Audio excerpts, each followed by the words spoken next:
Hey guys, welcome back to another 7-Minute AMRAP. Coach Jay here.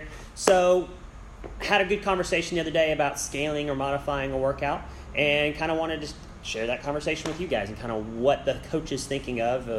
If you get one coach that says you need to do this, modify a workout this way, and you got one coach that says modify the workout this way, why are they saying something different? So that's kind of what I wanted to talk to you about today. So let's get the clock started. 7 minutes on the clock. So, everybody at some point in time in CrossFit or in the workouts in a functional fitness environment is probably going to have to scale and modify the workout. You may be working around a little tweak, a little injury of some form. You may not have the capacity to do the work that needs to be done, or you may not be strong enough to do the work that's as prescribed. So there's going to be some scaling or modifying the workout. Let's start off this conversation by saying there's nothing wrong with that. Everybody's going to have to do that at some point. You may be working around, I got a blister on my hand, and I don't want to do toes to bar or do pull-ups or something along those lines. I can do them, but they hurt like crap right now because I got this blister on my hand, so I'm going to modify the workout in some capacity.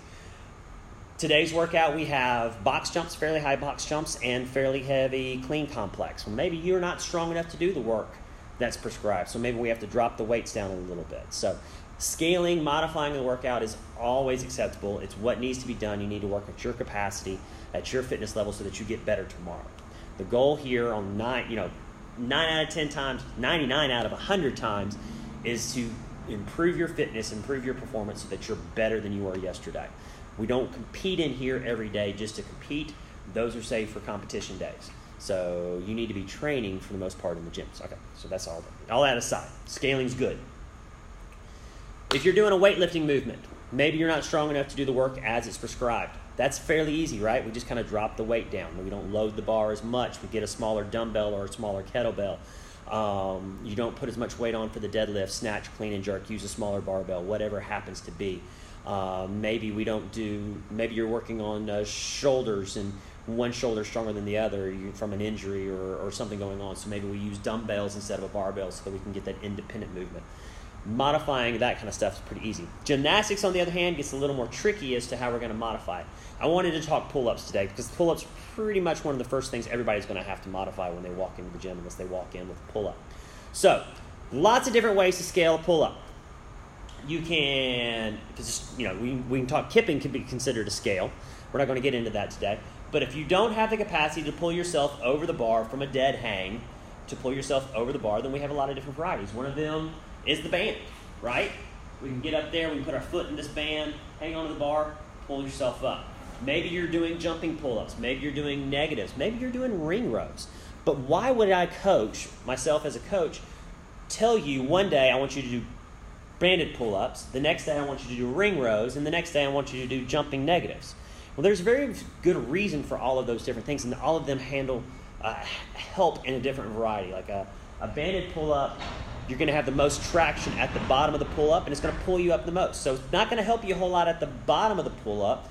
It's going to help you at the bottom of the pull-up get things started. And once you get started, it's not going to help you a whole lot at the top.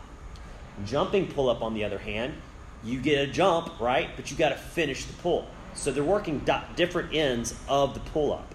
So you want to use both of those in conjunction. Negatives are good in that you're learning how to do that, and ring rows are good because you're using your lats a lot more. But more to the point, and kind of what I wanted to talk about today, is your coach may look at the workout and say, I want you to do this because I want to keep your heart rate up. You're going to lose time getting in and out of the band. Or maybe it's big chunks. Maybe you're doing Angie or even Jackie for that matter, which has 30 pull-ups. Well, if you're going to, if I'm doing this and I don't have a box here, then I'm going to spend a whole lot of time getting in and out of this band. And I'm going to slow down to the point where you're not getting the full stimulus of the workout.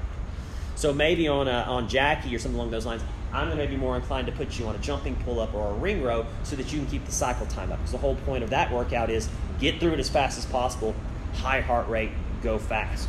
So I want to make sure that you're doing that and keeping that stimulus that we're looking for with that workout, as opposed to spending time slowing down and having more rest, inadvertently having more rest by getting in and out of the band. Hopefully that makes sense. I may also look at the size of the class may also have an impact. If I got a class of 4 or 5 people, My rig's big enough where you can have your own pull-up space, right? So you can have this, we can set up a box or a J-hook, and you can get in and out of that no problem. If I've got a class of 10 or 12, now I'm having to share the bar, sharing these bars, so I need you to get in and out of the bar easily and have the ability to, if this bar is full, or maybe you're doing jumping pull-ups, if these 2 slots are full, you can come down here and hit these other 2 spots that are down there, so that you have the ability to use a variety of different places within the bar, and that the other members in the class can use the other areas of the bar. Some of these things are what the coach has to consider when they're looking at scaling or modifying the workout. So hopefully that helps in terms of getting that understanding as to why, and you're going to hear this, and that coach has different opinions. Now that's some of the objective reasons as to why coaches are going to make those decisions. Hey, sometimes coaches have difference of opinions. I am a huge fan of the jumping pull-up in the negative. Not a big fan of the band. That's just my personal opinion. I've seen a lot of people get stuck in the band, get addicted to the band, for lack of a better term. They do a whole lot of banded pull-ups, and 2 years later, they're still doing a whole lot of banded pull-ups. Other coaches may be a big fan of the band, not such a big fan of jumping pull-ups. So it's a difference of opinion. They've had different experiences that have affected their decision-making ability, and so they're going to give you directions. It's not to say that they're wrong and I'm right, or I'm right and they're wrong. It's just a difference of opinions. We all have them, right? So be under the understanding that when a coach tells you to do something and it's different than the coach that coached yesterday, that may be they're looking at the workout and wanting to adjust it somehow so that it's more effective for you or more effective for the classes in general. Perhaps they're just trying to do what works best for them and works best for you. So just keep all that in mind and keep asking questions. Hey, that's the best part of it. I love it when an athlete says, okay, so I did jumping pull-ups yesterday, and now you want me to do, or 2 days ago, 3 days ago, last week, whatever happens to be, and now you want me to do ring rows. What's the reason behind that? Actually, I had that the other day. We had pull-ups with rowing at the same time, and I had folks doing jumping pull-ups instead of ring rows. Why? Because with the row, you're getting that horizontal pull, right?